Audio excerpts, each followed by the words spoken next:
When you're buying a used car, people will always tell you to get a Toyota Corolla or Honda Accord.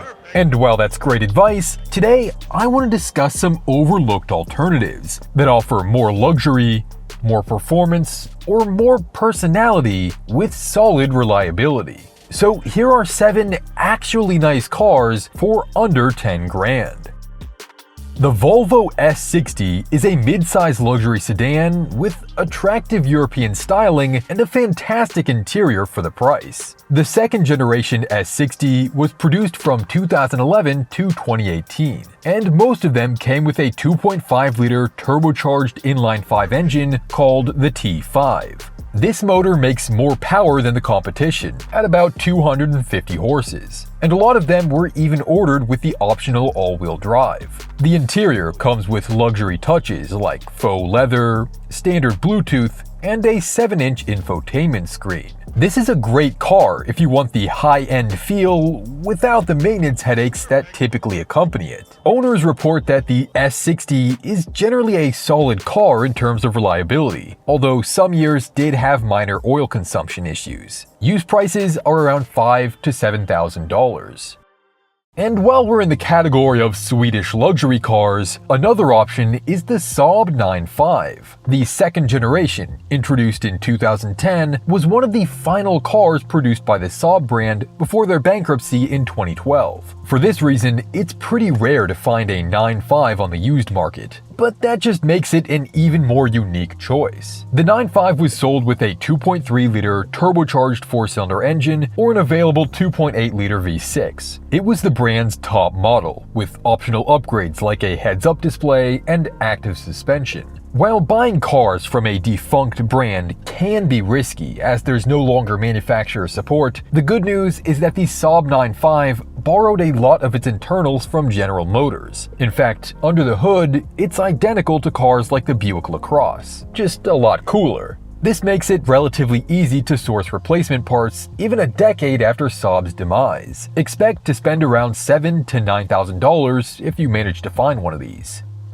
A much more common option is the Mazda 6. They may not carry the reputation of other Japanese brands, but Mazda has been quietly producing reliable, well-optioned vehicles for decades. The third generation Mazda 6 was produced from 2014 to 2025. It embodies the Mazda Kodo design philosophy, which means soul in motion. The sculpted lines make the Mazda 6 look much more sophisticated than the price tag would suggest. Under the hood is a 2.5-liter Mazda Skyactiv 4-cylinder engine, which owners have described as dead reliable. The interior is more richly appointed than your standard Toyota, including features like a faux leather steering wheel and Apple CarPlay/Android Auto in later models. All that for about $6,000 to $8,000. From 2013 to 2022, Lincoln produced the second generation of a 4-door luxury sedan called the MKZ. It was based on the Ford Fusion platform, and most were sold with a 3.7-liter V6 engine. However, the more reliable model is considered to be the MKZ Hybrid, which came with a 2-liter turbocharged 4-cylinder and a plug-in hybrid system offering a fully electric drive mode. It gets over 40 mpg while producing 188 horsepower. The exterior has a stylish design, with standard features including 18-inch alloy wheels and adaptive LED headlights. Inside there's plush leather, wood trim, and an 8-way power-adjustable driver's seat. Best of all, the MKZ is pretty cheap, at around $5,000 to $7,000, costing about the same for a hybrid or V6 model.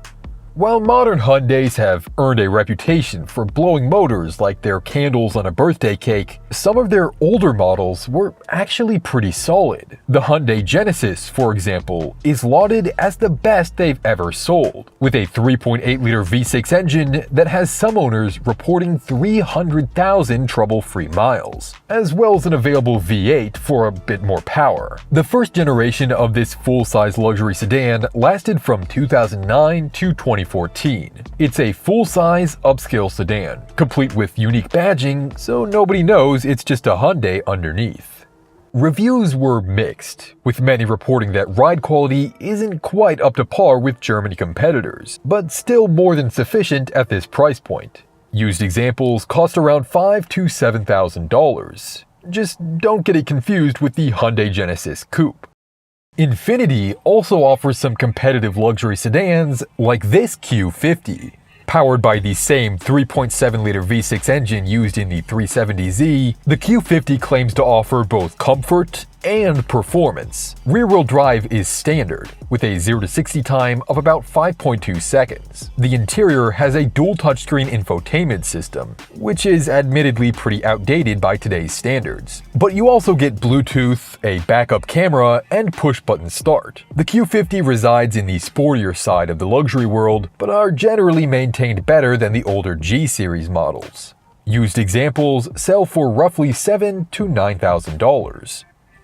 Before we get to the final car and my personal favorite pick, here's a lightning round of luxury cars that I would not recommend. The Audi A4, Mercedes-Benz E-Class, BMW 3 Series, Maserati Quattroporte, and Jaguar XF. While you can easily find each of these for under 10 Gs, the amount you'll end up spending on maintenance could easily push you over budget during that first year of ownership. So what's my personal pick for best car under 10K?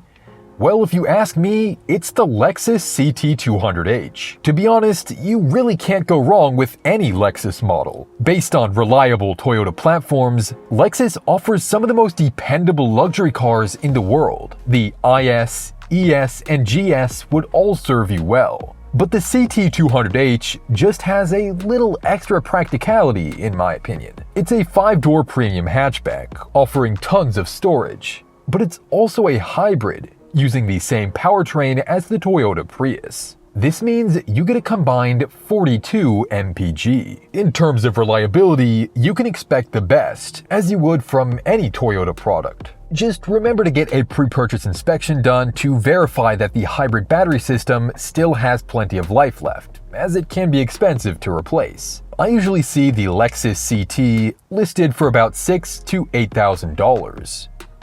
In the end, each of these cars is going to offer a few extra features or a little more performance at the cost of being harder to find, a little less reliable, or a little more expensive. For this reason, it really is best to go with a Corolla or Accord. But where's the fun in that? Let me know in the comments which one of these you would consider, and remember to subscribe.